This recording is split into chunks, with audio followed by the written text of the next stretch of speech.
안녕하세요. 저는 한 가정의 가장인 30대 후반 남성입니다. 결혼한 지 이제 3년 차가 되어가고 있네요. 택배 배송 일을 하느라 하루 종일 운전하며 일하는 내내 지루하던 찰나에 엄마께서 알려준 이 사연들을 접하게 되었고, 이제는 하루에 한 사연씩 빠짐없이 시청 중인 애청자입니다. 여러 사연들을 들으면서 저도 모르게 욕도 내뱉어 봤고, 제가 더 통쾌하며 웃어도 봤는데요. 최근에 저에게도 조금은 복잡한 여러 일들이 있었기에 저도 한번 용기를 내어 이렇게 사연을 써봅니다. 저희 부모님은 시골에서 꽤 규모가 나가는 양돈 농장을 하고 계십니다. 증조할머님 때부터 대대로 물려받은 농장이죠. 양돈 농장이 겉모습만 보았을 때는 냄새나고 흙먼지가 가득한 게 썩 좋아 보이는 업은 아니기에 적잖게 돈이 되겠어 하시는 분들도 계시겠지만요. 실제 수익은 겉모습과는 반비례한답니다. 그렇기에 비록 작은 시골에서 나고 자랐지만 부모님의 보살핌과 사랑 아래 부족함 없이 자라왔습니다. 제가 먹고 싶다거나 갖고 싶다는 게 있으면 큰 어려움 없이 사다 주셨어요. 그리고 부모님께서는 제가 하고 싶어 하는 것은 적극적으로 지지해 주시고 지원해 주셨습니다. 한참 어렸던 꼬꼬마 시절에는 왜 이렇게 공부가 하기 싫었던 건지 그저 산이나 강가에서 뛰어노는 것이 제일 좋았습니다. 그리고 유년 시절 그 당시에는 저희 집 옆으로 하천이 길게 흐르고 있었는데 종종 그 하천에서 옷을 모두 벗고 수영을 즐겼어요. 그때부터 저는 수영 선수라는 꿈을 꾸게 되었고, 학교에 올라간 뒤에도 종종 수영장이나 집 옆 하천에서 끊임없이 수영을 하였습니다. 그래도 제가 수영 실력은 꽤 좋은 편이었거든요. 초등학교와 중학교 시절을 지나 고등학교에 올라갈 때쯤까지 철없던 그 시절에 저는 반항이라도 하듯 보란듯이 공부하고는 담 쌓고 지냈고, 항상 형편없는 성적표를 들고 가는 제게 부모님도 큰 한숨을 내뱉으셨습니다. 으이구 재민이 이놈아, 그렇게도 노는 게 좋으니? 응, 진짜 너무 싫어. 책도 쳐다보기 싫어. 글자들이 빼곡하게 있는 것만 봐도 토 나올 것 같아. 학교에서 수업 듣는 것도 너무 지루해. 그럼 엄마랑 아빠가 수영 시켜줄 테니까 엄마랑 아빠랑 떨어져서 지내도 괜찮겠어? 물론 괜찮지, 엄마. 그럼 나 수영 시켜주는 거야? 그래, 재민이 네가 하고 싶은 수영 실컷 하렴. 부모님도 그런 제 모습을 보고는 좀 더 전문적으로 수영을 배웠으면 싶었는지 저를 학원에 보내는 것은 물론이고 담당 코치님까지 붙여주셨고, 제가 전문적으로 수영을 배울 수 있게 해주셨습니다. 그렇게 저는 시골에서 벗어나 그나마 집에서 가까운 지방권에 있는 전문 학원과 학원에서 운영하는 기숙사에서 지내며 어린 나이 때부터 단체 생활을 시작했었어요. 고등학교에 입학할 무렵 시작한 수영이었기에 전학 절차 없이 고등학교를 바로 학원 근처 학교로 입학하였습니다. 학교 성적은 여전히 바닥이었지만 그래도 나름 수영 성적은 잘 나왔고, 어려서부터 물가에서 수영을 하던 게 도움이 되었는지 수영을 제대로 배운 지 얼마 안 돼 전국 수영 대회에 입상도 하였었죠. 그렇게 지역 단체에서 떠오르는 유망주로 떠오르게 되었어요. 제가 다니는 고등학교에서도 지역 내에서 각광받는 유망 선수라는 것이 전교에 소문나는 것은 순식간이었고, 그땐 교장 선생님마저 저를 주목했었죠. 저는 그것이 뿌듯하고 자랑스러우면서도 기대에 부응해야 한다는 압박감에 부담도 꽤 되었답니다. 학교 수업 시간은 또래 아이들은 반에서 공부를 하였지만 저는 주로 수영 연습을 하였고, 그렇게 공부하고는 전혀 다른 삶을 살았습니다. 그러다 20살이 되기 전 마지막 큰 전국 대회가 있었어요. 그 대회를 위해 저는 셀 수 없는 노력들을 했었고 그렇게 대회를 이틀 앞두고 있었을 때였습니다. 수영을 밤늦게까지 마치곤 집으로 가는 길이었어요. 워낙 늦은 시간대라 버스도 다 끊긴 상태였고 어쩔 수 없이 택시를 타고 가고 있었어요. 그날은 유난히 어두컴컴한 밤하늘에 겨울치고는 날도 따뜻했으며 겨울비까지 우수수 떨어지는 날이었습니다. 차가 왜 이러지? 학생 손잡이 꽉 잡아요. 순식간에 일어난 사고였습니다. 급발진한 택시는 그대로 우측 가드레일을 들이받았고 택시 기사님이 먼저 말씀해 주신 대로 손잡이를 잡은 터라 기사님도 저도 목숨은 부지할 수 있었죠. 하지만 들이받은 가드레일로 인해 차량은 찌그러졌고 그 충격으로 인해 제 오른쪽 어깨는 으스러지고 말았습니다. 깨진 창문의 유리들이 어깨에 깊숙이 박혔고 유리 파편들을 꺼내는 과정에서도 엄청난 고통이 따랐었죠. 총 2번의 수술이 있었습니다. 후유증으로 인해 저는 더 이상 수영을 할 수 없게 되었어요. 더 이상 수영을 할 수 없다는 의사 선생님의 말에 어깨의 통증보다 수영에 대한 갈망이 더 컸습니다. 마치 살아도 사는 것 같지 않았어요. 계속 무언가 허기진 기분으로 살았었죠. 몇 날 며칠 아니 몇 해를 연습하며 기다렸었는지 모르는 10대의 마지막 전국 수영대회는 그렇게 허탈하게 기회마저 갖지 못하고 떠나보내게 되었습니다. 그때 느꼈던 감정은 슬픔도 아닌 허망함 그리고 공허함이었습니다. 그렇게 20살이 넘어도 하는 것 없이 집에서 제 자신을 가꿀 생각조차 하지 못한 채 산 송장처럼 지냈습니다. 그런 모습으로 한 해가 흘렀고 우울함이 극에 달했을 때에는 모든 것을 포기할까 생각도 해보았지만 저를 바라보는 부모님이 눈에 밟히더라고요. 그런 빈 껍데기 같은 모습으로 한참을 지내는 제 모습을 보다 못한 부모님께서 면허나 따보라며 저를 운전학원에 가입시켰고 그렇게 반강제로 운전을 배우기 시작했습니다. 사실 교통사고 이후에 저는 차를 쳐다보지 못했었어요. 트라우마처럼 그때 사고의 기억이 뇌리에 박혀 있었거든요.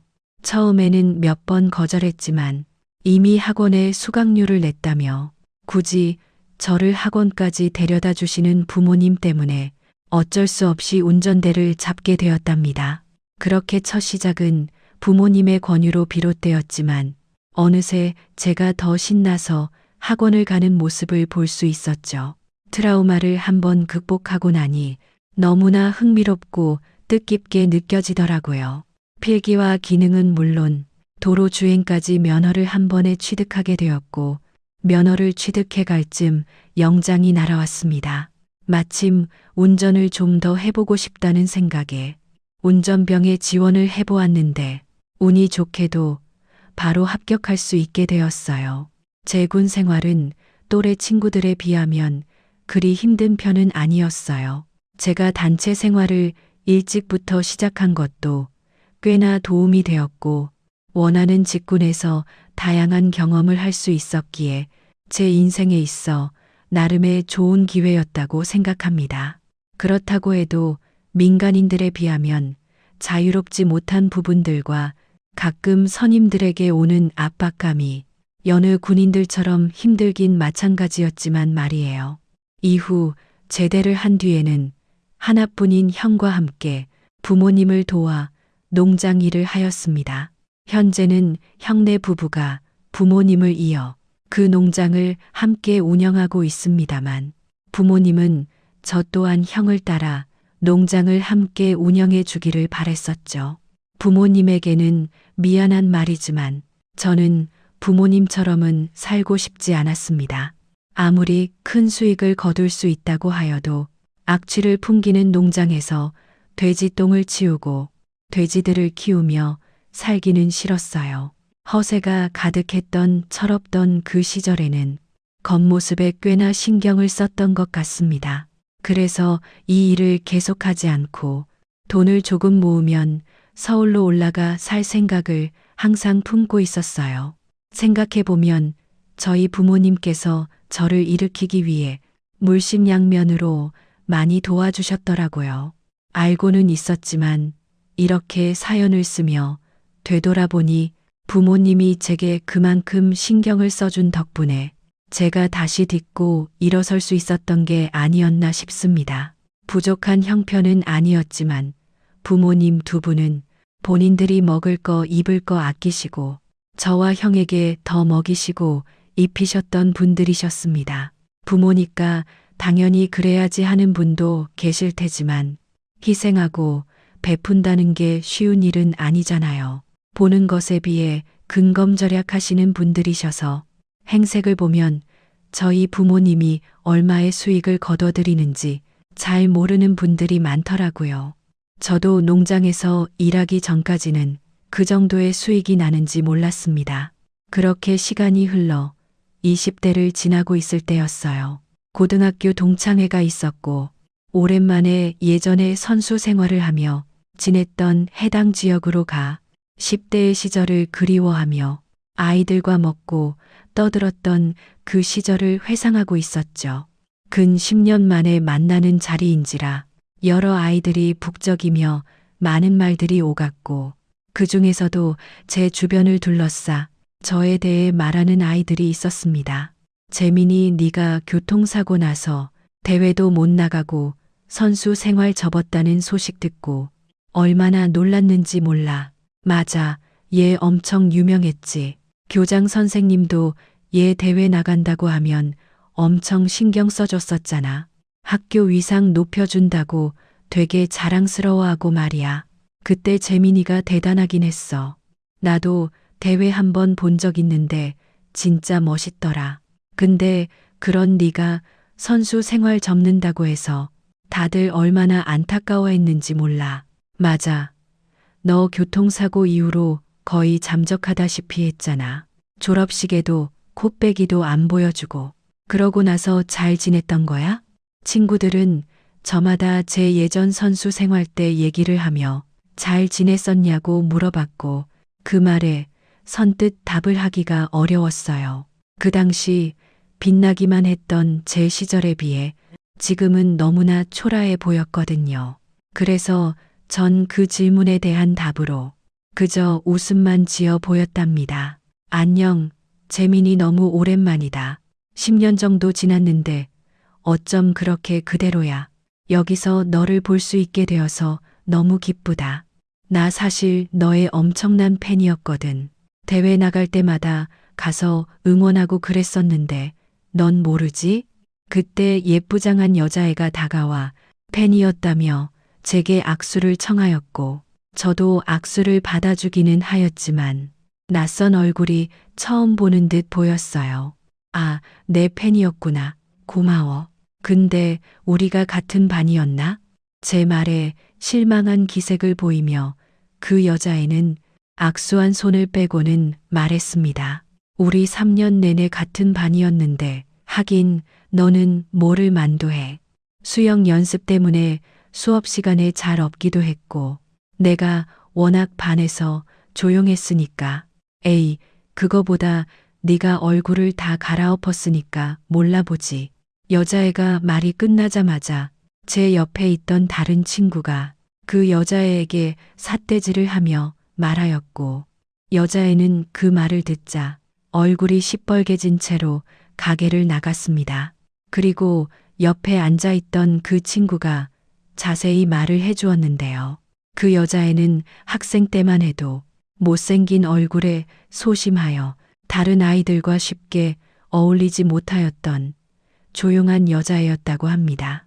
이번 동창회에서 완전히 달라진 얼굴로 나타나 다들 누구인지 어안이 벙벙했다면서 말을 해주더라고요. 그 뒤로 몇 분이 지나도 그 여자애는 나타나지 않았고 집으로 간 저는 그때 제 옆에 앉아있던 친구가 말해준 그 여자의 이름을 찾아 고등학교 졸업 앨범을 뒤져보았죠. 졸업 앨범을 보니 알 수 있겠더군요. 그 여자애는 발렌타인데이 때는 정성이 가득해 보이는 수제 초콜릿을 3년 내내 챙겨주었고 제가 대회가 있을 때면 청심환이나 자양강장제 같은 힘이 될 만한 것들이나 그 외에도 엄마처럼 항상 조용히 하나 두 개씩 무언가 챙겨주던 아이였습니다. 항상 익명의 카드를 남기고 선물을 주었었는데 제 사물함에 몰래 그 카드와 함께 선물을 넣는 것을 우연치 않게 본 적이 있었거든요. 그래서 수영하느라 정신없던 그 시절에 다른 반 친구들에겐 신경을 못 썼지만 그 여자의 얼굴만큼은 확실히 기억을 합니다. 그런데 정말 다른 친구들의 말처럼 얼굴이 너무 변하여 알아보지 못하였던 거였어요. 전에도 수수한 이 못생긴 얼굴은 아니었다 생각했는데 어째서 그렇게 손을 댔는지 궁금해지더라고요. 처음엔 단순한 호기심이었는지 모르지만 그렇게 그 여자에 대해 괜스레 관심이 갔습니다. 그래서 다른 친구들에게 겨우 물어보아 그 여자의 연락처를 받았고 조심스레 먼저 연락을 해보았어요. 처음엔 제게 먼저 연락이 올 거라는 걸 전혀 예상 못했는지 적잖이 당황해 하더라고요. 하지만 이내 너무 기쁘다며 동창회 날에도 오랜만에 보게 되어 반갑고 좋았다고 상기된 목소리로 말하였어요. 그리고 동창회 날에는 친구들의 짓궂은 장난 때문에 말도 없이 집으로 가게 된 거라며 그땐 그렇게 가버려서 미안하다고 만나면 밥을 사주겠다는 말로 자연스레 약속을 잡았습니다.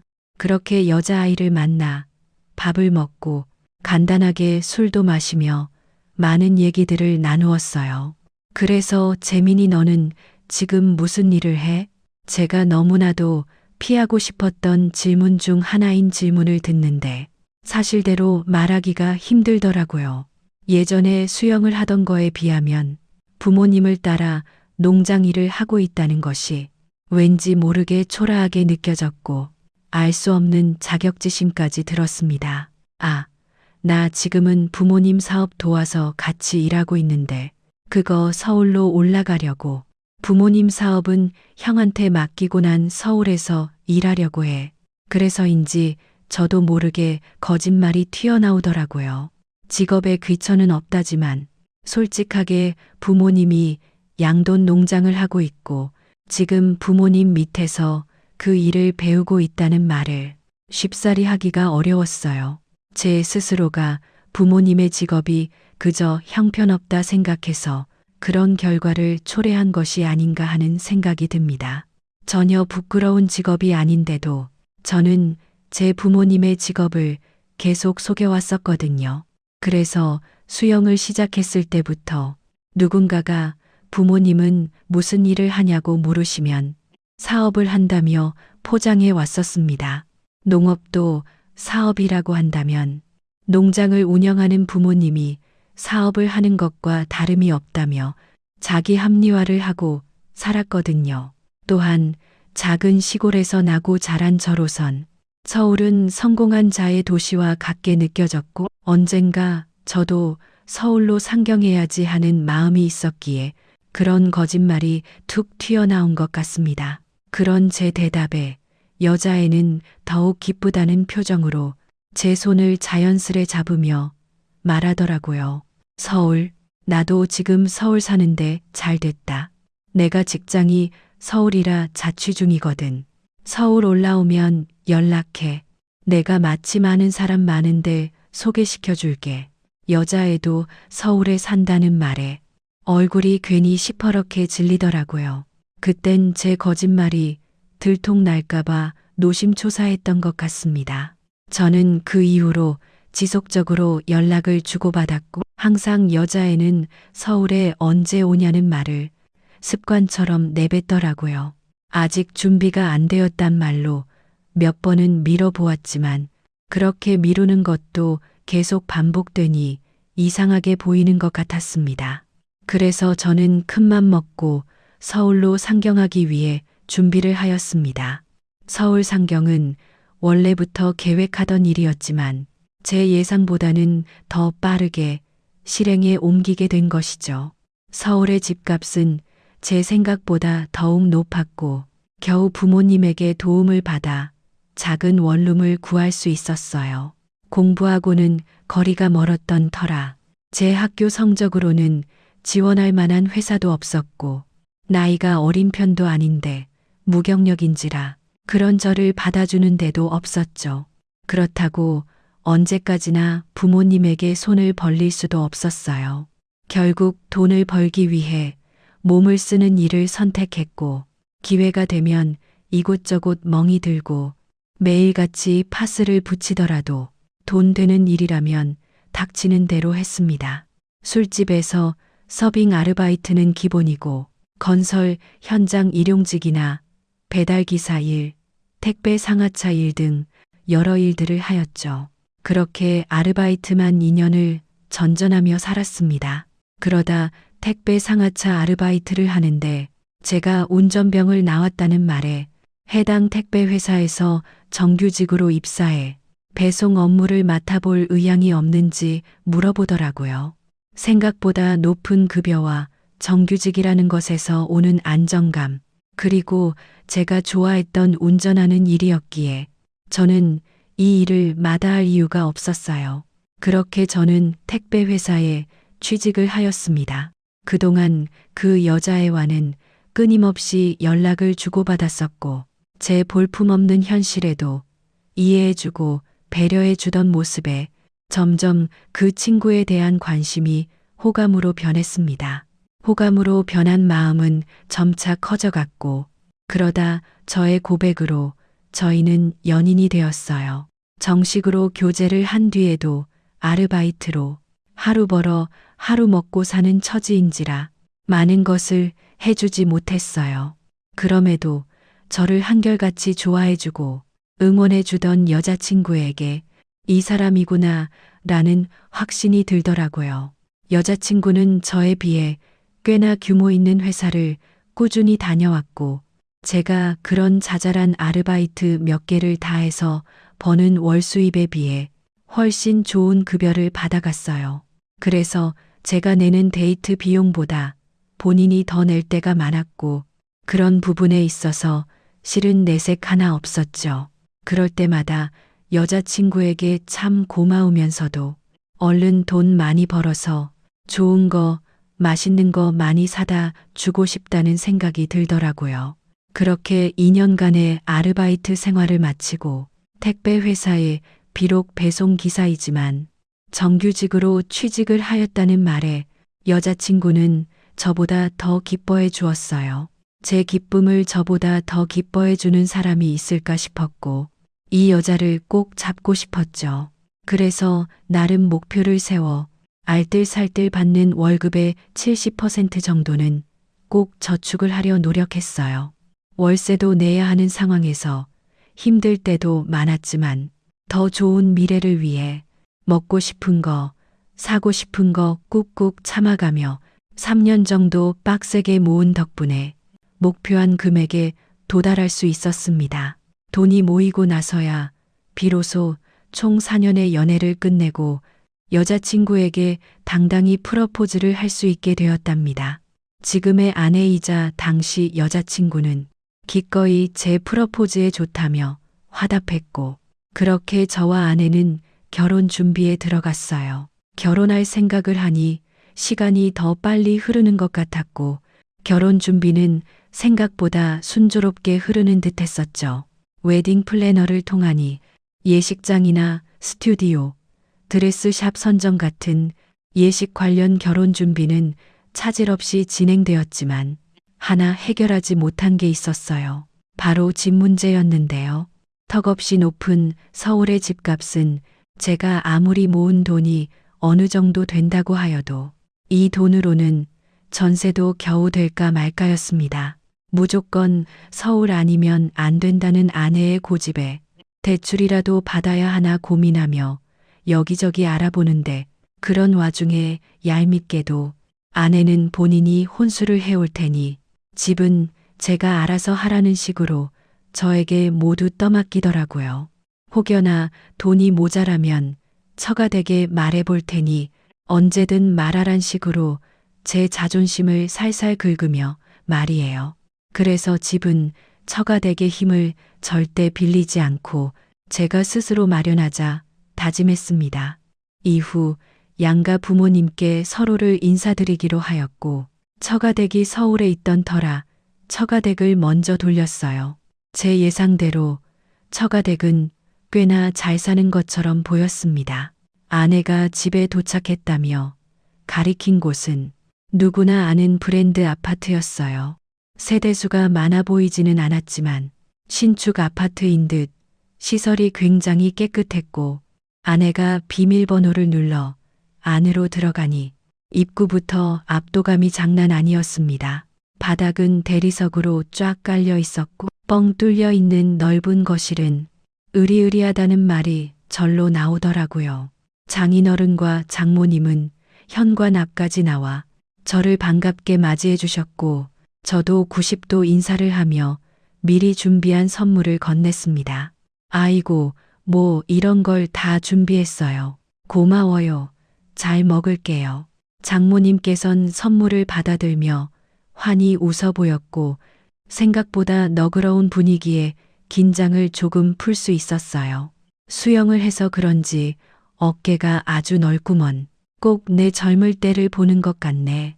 장인어른도 유쾌한 농담을 건네며 분위기를 밝게 띄우셨고 무뚝뚝하고 가부장적인 제 아버지에 비해 훨씬 깨어 있으신 분이구나 느끼게 되더라고요. 장모님과 장인어른 두 분 다 아내에게 미리 저에 대해 얘기를 들으신 건지 제 집안이나 직업과 관련된 큰 질문들은 하지 않으셨어요. 그저 밥은 먹었는지, 못 먹는 음식은 무엇인지, 또 좋아하는 음식은 무엇인지 같은 자잘한 질문들만 던지실 뿐, 제가 불편하게 느낄 만한 질문들은 너무 감사하게도 하지 않으시더라고요. 그렇게 예상과는 달리 좀 더 편안하게 인사를 하고 올 수 있었습니다. 이후 저희 부모님을 만날 날을 잡았고 부모님에게 오랜만에 연락하여 결혼을 약속한 여자친구를 집으로 데리고 가겠다 하였더니 팔짝 뛰며 너무나 좋아하시더라고요. 지금껏 여자를 만나보지 않은 것은 아니었지만 부모님에게 소개시켜주는 것은 처음이었거든요. 그렇게 약속한 날짜에 시간 맞춰 아내와 제 고향으로 내려갔습니다. 그런데 집으로 가까워질수록 아내의 표정이 점점 어두워지는 것을 느꼈죠. 그리고 다 도착하여 차에서 내리는데 코를 막고 얼굴을 잔뜩 찡그리던 아내가 말했습니다. 여기가 진짜 자기네 집이야? 부모님이 사업하신다면서 도대체 여기서 무슨 사업을 해? 아, 사실 우리 부모님 양돈 농장 하셔. 뭐, 그럼 나한테 거짓말한 거야? 거짓말이라니. 사업이라 뭉뚱그려서 말한 건 미안한데 농업도 하나의 사업으로 봐주면 안 될까?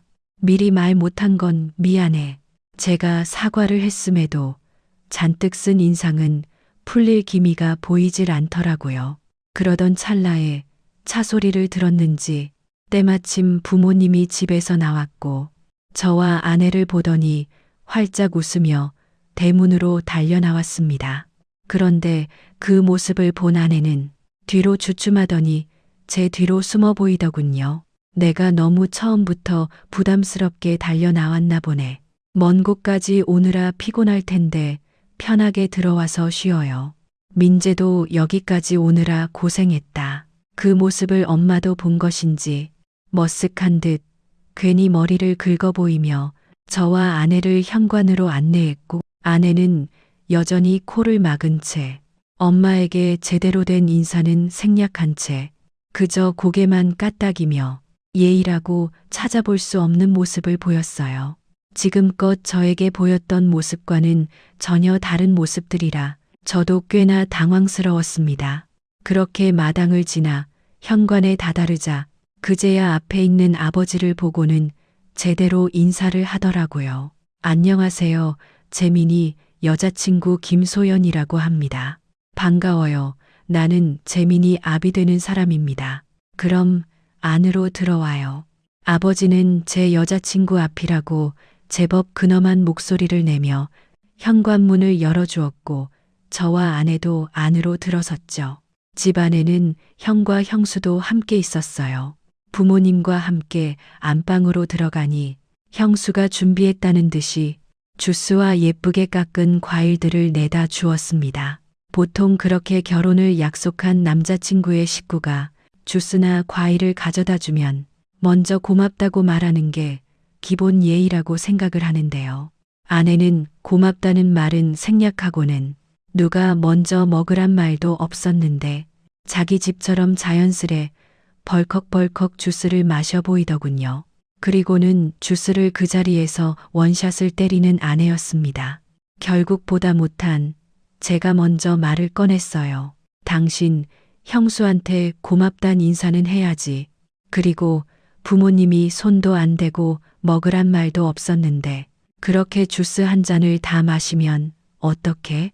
저도 나름 아내를 생각해서 앞에 있는 부모님 귀에 들리지 않을 정도로 작은 목소리로 아내의 귀에만 대고 소곤소곤 귓속말로 말을 전했어요. 아니, 그럼 너무 목이 마른 걸 어떻게 해? 그리고 부모님 앞에 계신데 그런 식으로 말을 하면 내가 뭐가 돼? 아내의 큰 목소리에 저뿐만 아니라 부모님도 깜짝 놀란 눈치였어요. 결국 엄마가 조심스레 물었습니다. 왜 그러니? 무슨 일이야? 죄송합니다만 저 잠시 화장실 좀 다녀올게요. 그렇게 말을 하고는 자리를 박차고 일어나는 아내를 저는 뒤쫓아 갈 수밖에 없었습니다. 그리고 아내는 따라 나온 저를 보더니 아까 전보다는 조금 진정된 목소리로 물었어요. 따라 나올 필요 없어. 부모님이 이상하게 생각하시겠다. 얼른 다시 들어가 봐. 아까는 화내서 미안해. 사실 내가 냄새에 좀 예민한데 생각보다 이곳의 악취가 너무 풍겨서 좀 당황했거든. 대문에서부터 집 앞까지 냄새 때문에 숨 참고 들어온다고 목이 말랐는데 눈앞에 주스를 보니까 나도 모르게 급하게 마신 거야. 아내는 침착하게 상황에 대해 설명해 주었고 아내의 말을 들으니 그럴 수 있겠다 싶었어요. 왜 이때는 아내의 행동과 말들이 이상하다 생각하지 않고 이해를 하려고 했는지 지금 와서 생각하니 저 순간이 후회가 되네요. 그렇게 저도 미안했다고 사과를 했고 아내는 원래의 차분한 모습으로 돌아와 살짝 미소를 지으며 알겠다 말하곤 화장실로 들어가 보였습니다. 저도 다시 안방으로 들어갔고 부모님에겐 제가 귓속말로 아내에게 뭐라 한마디 하는 바람에 아내가 큰 목소리를 냈다며 둘러댔어요. 제 말에 엄마는 안 그래도 긴장했을 텐데 너무 뭐라고 하지 말라면서 아내를 두둔하더라고요.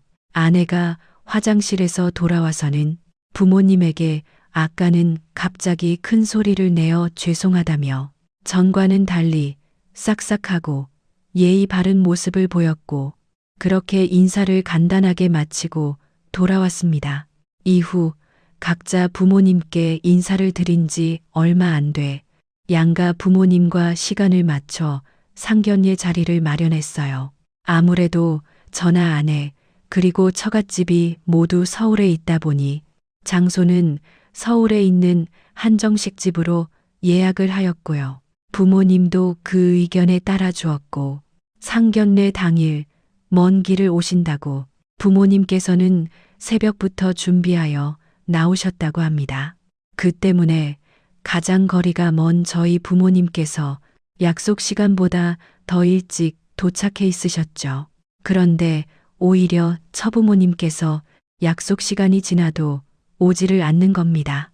5분, 10분은 곧 오겠지 하면서 기다렸는데 20분이 지나도 소식이 없자 아내가 전화 한 번 하고 오겠다며 자리를 나갔고 이후로도 5분 정도 더 시간이 흐른 뒤에야 아내와 함께 처부모님께서 들어오시더라고요. 오시자마자 저희 부모님을 위아래로 훑으시던 장모님께서 곧 고상하게 인사를 하며 말했습니다. 어머나, 늦어서 미안해요. 샵에서 오는데 생각보다 차가 너무 막혀서 그만 늦어버렸네요. 아닙니다. 주말이라 차가 많이 막힐 법하죠. 반갑습니다. 엄마는 괜찮다고 말하며 악수를 청했고 추운 날씨도 아니었는데 요상한 장갑을 끼고 계시던 장모님께서는 정식 악수는 하지 않고 손끝만 살짝 잡아 보이며 자리에 앉더라고요. 그 모습을 바로 앞에서 지켜보는데 꼭 저희 엄마를 더러워하는 것처럼 보여 기분이 썩 좋지는 않더라고요. 상견례 자리가 중요한 자리긴 하나 샵까지 들러가며 준비를 해야 하는 자리인가 싶었고 그런 처부모님에 비해 저희 부모님께서는 워낙 검소하게 사시는 분들인지라 화장품도 잘 바르지 않으셨어요. 오늘은 그나마 얼굴에 뭐라도 바른 듯 평소 제가 알던 모습보다는 나아 보였죠. 그리고 저희 부모님은 신경 써서 입고 온 옷들이라고 해봤자 동대문 시장에서 팔 법한 옷들이었고 그런 차림에 비해 명품으로 휘감겨 있는 처부모님과는 꽤나 비교가 되어 보였습니다. 이후엔 여느 상견례 자리에서 그렇듯 예물이나 예단 같은 형식적인 말들이 오갔어요. 식사를 하는 와중에도 양가 부모님들은 여러 말들을 주고받았고 그렇게 시간이 어떻게 흐르는지 모를 정도로 숨막히던 상견례가 끝이 났습니다. 이후 아내는 처부모님과 함께 처가댁으로 갔고 저는 부모님을 모시고 제 집으로 갔어요. 거리가 멀기 때문에 하루 주무시고 가시기로 하셨죠. 그때까지만 해도 혼자 살던 집이 원룸이었던지라 좁긴 하지만 너무나도 오랜만에 부모님과 한 방에서 함께 잠을 청했답니다. 다음 날 일어나 보니 이미 부모님은 집을 떠나고 없었죠. 대신 식탁 위에 밥상이 차려져 있었고 만든 지 얼마 안 되는 듯 아직 김이 모락모락 피어나고 있었어요. 그리고 그 옆엔 종이에 잔뜩 써놓은 메모와 밑에는 도장이 함께 든 통장집이 있었습니다. 저는 제일 먼저 메모를 집어들어 읽어보았어요. 재민아, 엄마랑 아빠는 차 시간 때문에 먼저 간다. 곤이 자고 있길래 깨우지 않고 가니까 일어나면 밥 챙겨 먹고 냉장고에 반찬이나 재료가 별로 없더구나. 되는 대로 미역국하고 계란 후라이랑 햄 구워놨으니까 식기 전에 먹어라. 그리고 이건 재민이가 태어났을 때부터 조금씩 모아오던 통장이야. 우리가 너 결혼하면 주려고 계속 조금씩 저축해 놓고 있었는데 어느새 다 커서 이렇게 이 통장을 건네는 날이 오는구나. 이 통장을 만들 때 함께 만들었던 인감도장도 함께 넣었으니 잃어버리지 않게 조심하고 요즘 서울의 집값이 그리도 비싸다 들었어. 이 돈으로 집을 사는데 보태든 가구나 전자제품 사는데 보태든 하렴. 사랑하는 엄마, 아빠가 편지처럼 긴 말도 아니었고 오글거리는 말들이 있었던 것도 아니었지만 문장 하나하나에 진심이 담겨 있어 더 울컥하였어요. 그리고 메모 밑에 있던 통장을 여는 순간 저는 눈물을 쏟아낼 수밖에 없었습니다. 통장 안엔 입금을 할 때마다 저마다 작은 문장이 하나씩 쓰여 있었어요. 재민이 태어난 날, 재민이 100일, 재민이 걸음마 된 날, 재민이 돌잡이 한 날, 이렇게 제가 태어난 날부터 시작하여 학교에 입학한 날이나 수영을 시작한 날과 같은 큰 행사가 있던 날은 물론이고 자전거를 처음 탄 날, 넘어져서 엉엉 운 날처럼 작은 일들도 하나하나 기록되어 있었어요. 부모님께서는 저도 잘 기억이 나지 않는 이 모든 일들을 기억하고 있었던 거죠. 당연히 제가 처음 수영대회에 나가 입상한 날과 사고가 난 날 모두 기록되어 있었죠. 그리고 마지막은 상견례 날. 건강하게 자라줘서 고마워. 사랑해, 우리 아들. 이 문구와 함께 상견례 날짜에 입금된 것을 마지막으로 통장은 가득 채워져 있었고 통장집 안에 통장들만 총 3개가 되었어요. 최종적으로 모여있던 금액은 제 생각보다 더 큰 금액이 찍혀 있었습니다. 이 정도 금액이면 서울의 큰 집은 아니더라도 아파트나 빌라 한 채 정도는 문제없이 구매가 가능했고 심지어는 조금 남을 수도 있을 정도였어요. 예상치 못한 부모님의 선물에 저는 그 자리에서 그만 목청 높여 울었습니다. 제 밑에 엄마가 해놓은 밥이 젖어가는지도 모른 채 말이에요. 다음 날 아내와 저는 연차까지 내가며 부동산으로 가 본격적으로 예산에 맞는 집을 알아보기 시작했습니다. 그러다 제 눈에 제일 마음에 드는 집이 보였어요. 그 집은 신축은 아니었지만 리모델링 한 지 얼마 안 된 20평대의 작은 빌라였습니다. 비용 면에서도 부담스럽지 않으며 외부 건물에 비해 내부는 리모델링까지 하여 깨끗하고 모던하고 깔끔한 인테리어와 남향으로 햇빛이 잘 드는 게 참 마음에 들더라고요. 하지만 아내는 아파트가 아닌 것에 불만인 모양이었어요. 급기야 아내는 자기가 집을 구매하는 데에 돈을 더 보탤 테니 아파트로 시작하면 안 되겠냐고 묻더라고요. 자기야, 나는 아무래도 빌라는 좀 그래. 경비시설도 아파트에 비해 부족하고 관리도 잘 안 될 것 같고 말이야. 차라리 내가 돈을 더 보탤게. 우리 아파트도 한번 보러 가자. 결국 아내의 성화에 못 이겨 아파트를 보러 갔어요. 역시나 빌라와는 차원이 다른 매매가에 입을 다물지 못했죠. 시설은 빌라와 별 다를 게 없어 보였고 심지어 연식이 더 노후되었으며 평수도 더 적었는데 고작 아파트라는 이유로 가격이 배 가까이 뛰는 모습에 저는 고개를 절로 저었습니다. 이거는 아닌 것 같아. 다른 건 모르겠는데 집 문제는 내 의견을 따라줬으면 좋겠어. 난 아까 그 집이 가격 부분이나 평수도 그 정도면 잘 빠진 것 같고 리모델링도 한지 얼마 안 돼서 괜찮아 보였는데 자기도 아파트나 빌라 같은 편견 다 버리고 봤을 때 아까 그 집이 낫지 않았어? 아니, 나는 지금 집이 훨씬 나은 것 같은데 혹시 돈이 모자라서 그래? 정 모자라면 내가 좀 보태든가 우리 부모님한테 말해볼게. 아니, 돈 문제가 아니라 난 아까 그 집이 훨씬 나아 보였다니까. 저는 아내의 말에 답답하다는 듯 소리를 높여 말했습니다. 사실 아내가 마음에 든다 하던 아파트도 부모님께서 주신 돈이 있었기에 충분히 계약은 할 수 있었습니다. 하지만 돈을 떠나 더 나아 보이는 구석이라고 아파트라는 점 하나뿐인 그곳을 좋다고 하는 아내가 이해가 되지 않았어요. 왜 그렇게 아파트에 집착하는지 알 수 없었죠. 4년 동안 연애를 하면서 아내와 저는 크게 싸워본 적이 없었는데 결혼을 준비하려 하니 이러한 문제로 결국 다투게 되더라고요. 생각해 보니까 연애를 할 때에는 아내가 저에게 거의 맞춰주다시피 하였는데 어째서인지 결혼을 약속하고 준비하면서부터는 제게 맞추기보다는 제게 반대로 맞춰달라고 주장하더라고요. 저 역시도 다른 건 몰라도 집을 구매하는 데 있어서는 제가 금액을 부담하는 만큼 제 뜻에 따라주길 바랐습니다. 결국 몇 번의 신경전 끝에 말다툼으로 번지게 되었죠.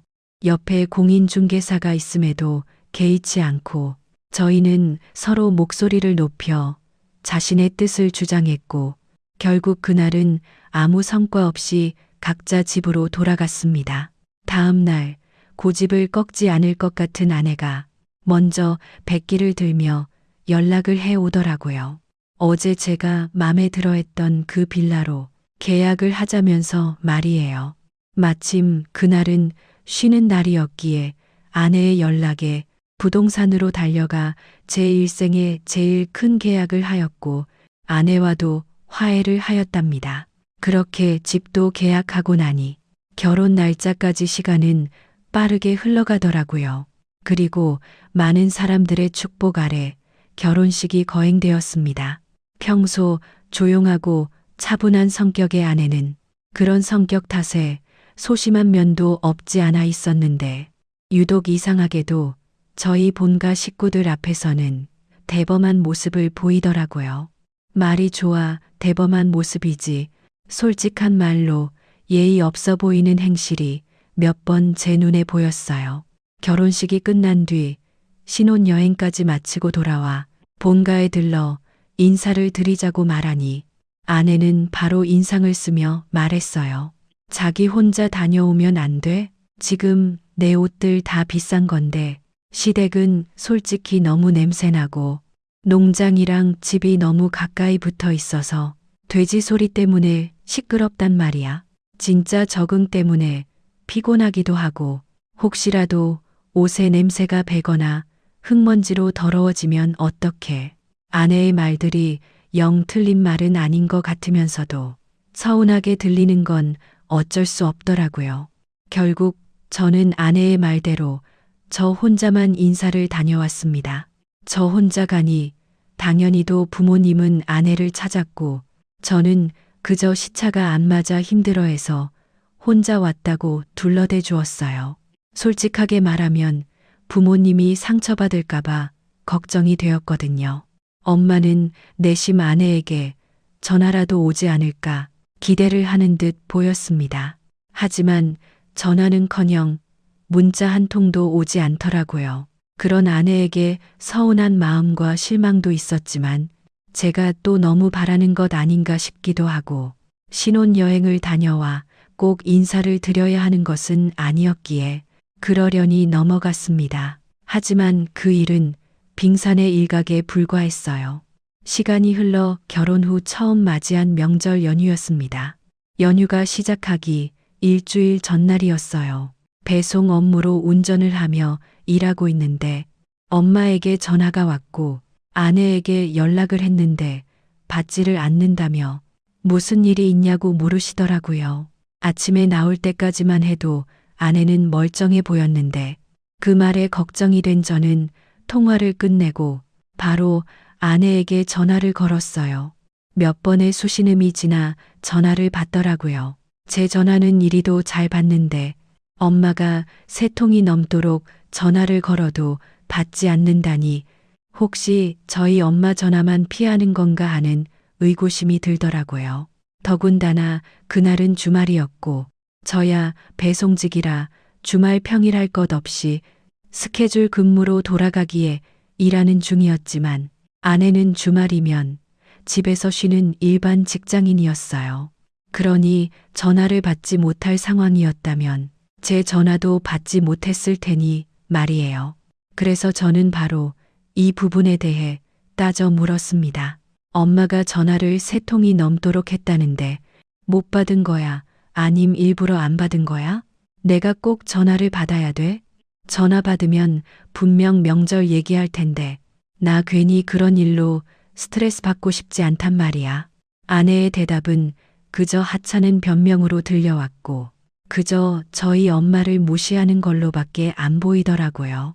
이뿐만이 아니었습니다. 명절 전날부터 미리 본가로 가자 말했지만 아내는 질색을 하며 거부하였고 온갖 핑계를 대며 엄마와 형수를 도와 음식 준비를 하는 것을 마다했죠.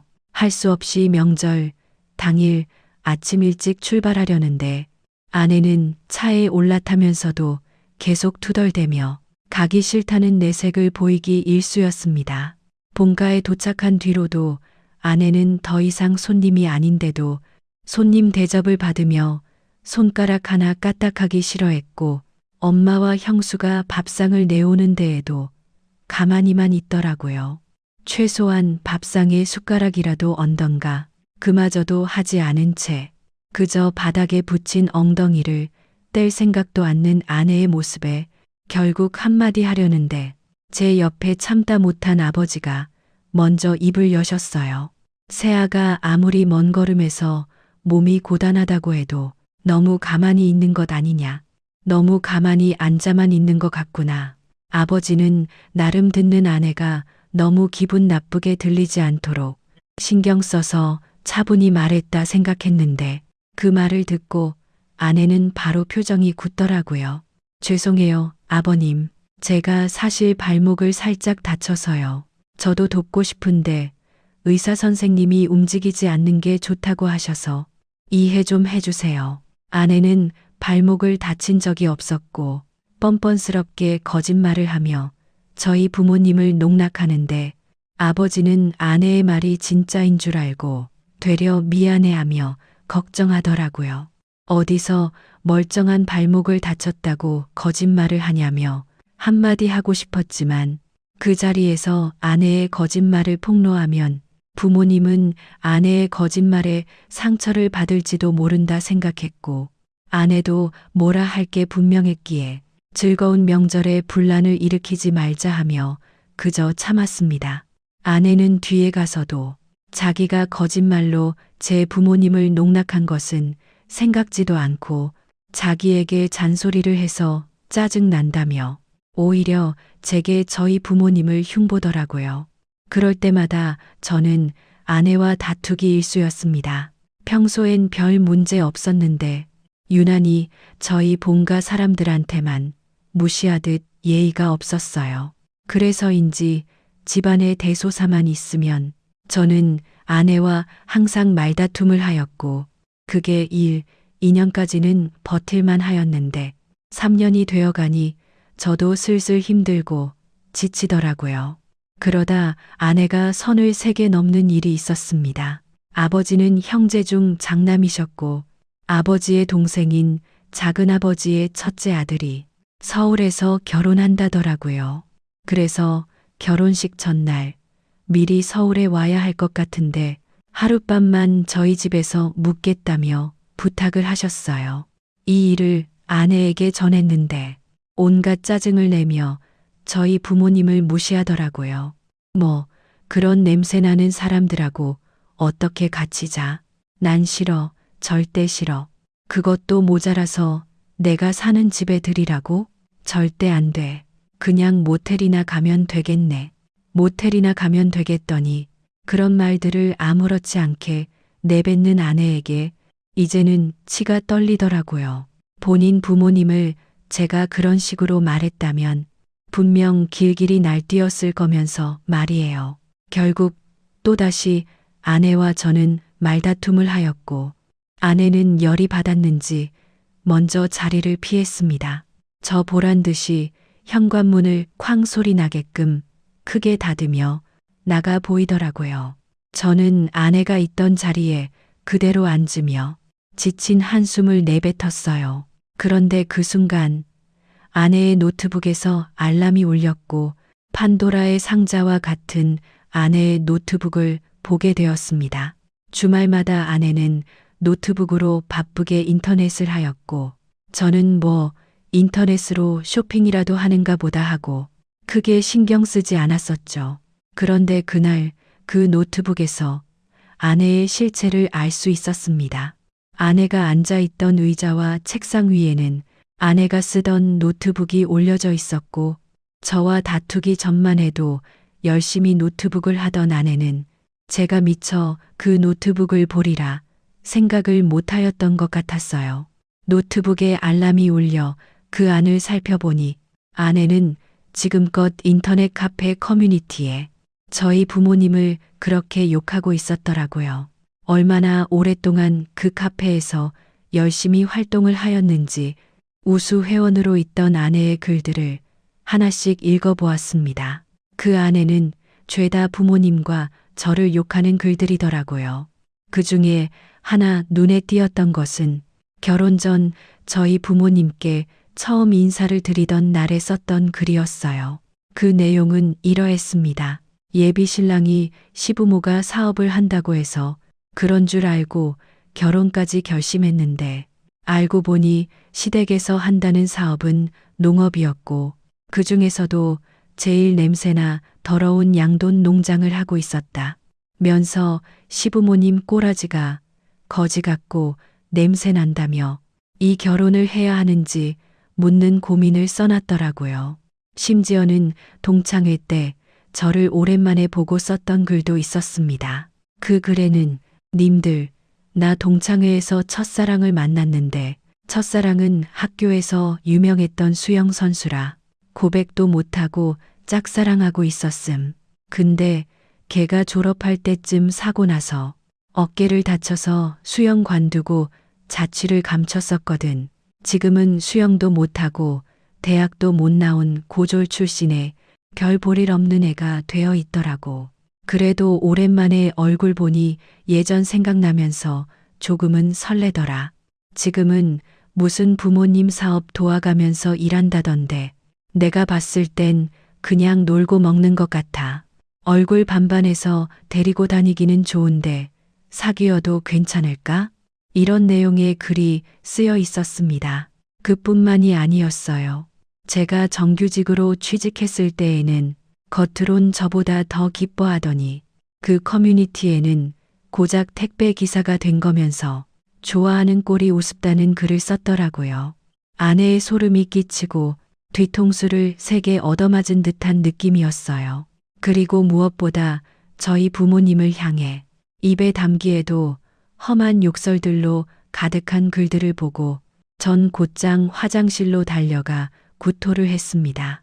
아내가 글을 올리면 그 밑에 댓글로 모르는 사람들이 더 심하게 제 부모님을 욕했고 그런 모습에 제가 못난 사람을 잘못 만난 탓에 괜히 엄한 부모님이 욕먹는 것 같아 가슴이 미어지더라고요. 이제는 도저히 안 되겠다는 생각에 아내의 짐을 제 손으로 싸 아내가 오기만을 기다렸고 저녁이 지나서야 뒤늦게 온 아내를 끌고 처가로 갔어요.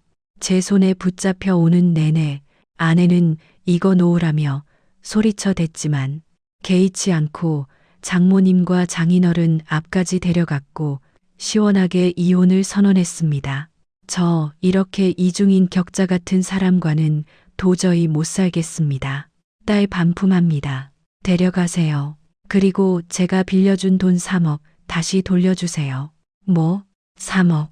그게 무슨 소리야? 아내는 제 말에 눈을 동그랗게 뜨고 무슨 소리인지 물었어요. 사실 아내가 하나는 알고 둘은 모르던 처가에 숨겨진 비밀이 있었습니다. 결혼한 지 2년 정도 지났을 때 장인어른께서는 아내 몰래 처가로 와 달라며 요청한 적이 있었어요.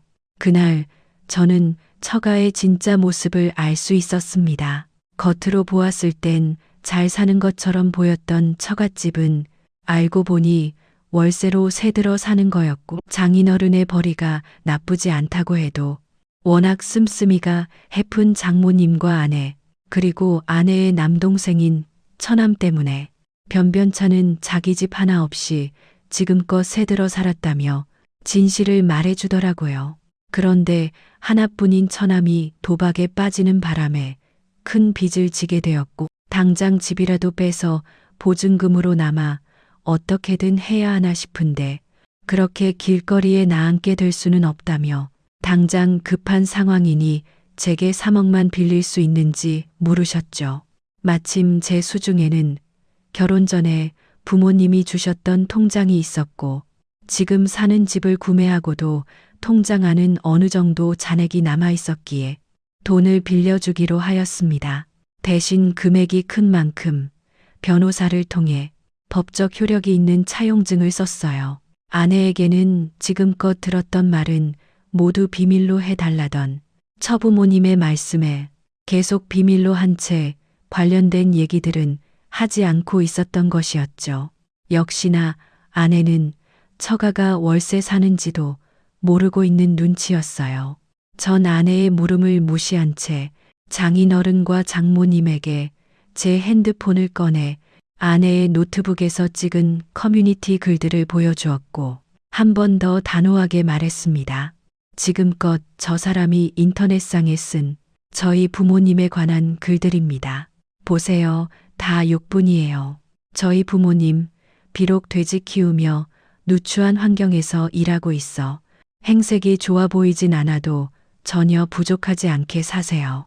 시골이지만 갖고 있는 땅도 꽤 많고요. 아내는 그런 줄도 모르고 양돈 농장한다고 무시나 하고 그렇게 겉모습만 보고 판단하는 사람, 저도 이제 싫습니다. 이혼하겠습니다. 제 말에 제 핸드폰 속 사진을 뚫어져라 쳐다보던 장인어른은 얼굴이 시뻘개진 채 아내에게 다가가 아내의 뺨을 때렸어요. 이 못난 것, 내가 너를 이렇게 가르쳤니? 겨우 벌어먹는 살림의 하나뿐인 딸이라고. 갖고 싶은 거 다 사주고 해달라는 거 다 해줬건만 이렇게 부모 망신을 시켜. 이 멍청한 것, 부모가 사는 집이 작은지 월세인지도 모르면서 괜히 콧대만 높아져서는 이게 다 내 잘못이다. 내 잘못이지. 순식간에 벌어진 장인어른의 행동에 장모님은 급히 장인어른을 말렸고 급기야 본인의 가슴을 치며 자책하시던 장인어른은 이내 제 앞에 무릎을 꿇어 보이셨습니다. 정서봐, 내가 정말 미안하네. 이게 다 잘못 교육한 내 잘못이야. 네, 3억은 어떻게든 갚겠네만 딸아이와의 이혼은 다시 한번 생각해주면 안 되겠나. 저 딸년을 자네 아니면 누가 데리고 살겠나. 장인어른의 모습에 마음이 약해지기는 하였으나 아내의 지금껏 행동들을 다시 곱씹으며 장인어른을 일으키며 단호하게 죄송하다고 말하였습니다. 그리고 아내의 짐은 마저 택배로 보내주겠다고 말하며 처가를 나섰습니다. 아내는 충격을 크게 받았는지 그 모습 그대로 굳은 채 제가 처가를 빠져나갈 때까지 가만히 있더라고요. 이후 저는 가차없이 이혼 서류를 보냈고 행여나 아내가 집에 들어올까 도어록 비밀번호도 바꿔버렸습니다. 그리고 부모님에게는 솔직히 있던 일들을 모두 말씀드리면 행여나 상처를 받으실까봐 걱정이 되었고 모든 걸 말씀드릴 수는 없었고 그저 결혼 후 다툼이 잦아져 갈라서기로 했다는 말만 전하였습니다. 제 이혼 얘기를 들었을 때 처음엔 부모님은 결혼한 지 얼마나 되었다고 이혼을 하냐며 말리셨지만 지금은 생각이 바뀌셨는지 아이 생기기 전에 잘 갈라섰다는 반응을 보이시더라고요. 하여 저희는 현재 협의 이혼 신청까지 들어갔으며 숙려 기간을 지나고 있습니다. 아내는 이제 와서야 제게 자신의 잘못을 용서해 달라며 싹싹 빌었어요. 그런 아내를 떼어냈지만 계속 미안하다고 울며 불며 매달리는데 마음이 약해지기는 하더라고요. 하지만 커뮤니티에 쓰인 아내의 속마음을 다 알아버린 뒤 배신당한 그 마음은 절대 씻기지 않는 상처로 남게 되었고 그렇기에 아내를 용서하기가 어려웠죠. 또한 아직까지도 처가에 빌려준 3억은 돌려받지 못했는데요. 주변 지인들은 무조건 받아내라고 하는데 돈을 빌려준 사실을 알고 있던 부모님은 그냥 위자료라고 생각하고 주라고 합니다. 한두 푼도 아니고 장장 3억이라는 돈인데 부모님 말대로 그간 정을 생각해 주는 게 맞는 건지 아니면 냉정하게 돌려받는 게 맞는 건지 아직까지도 결정을 못 내린 상태입니다.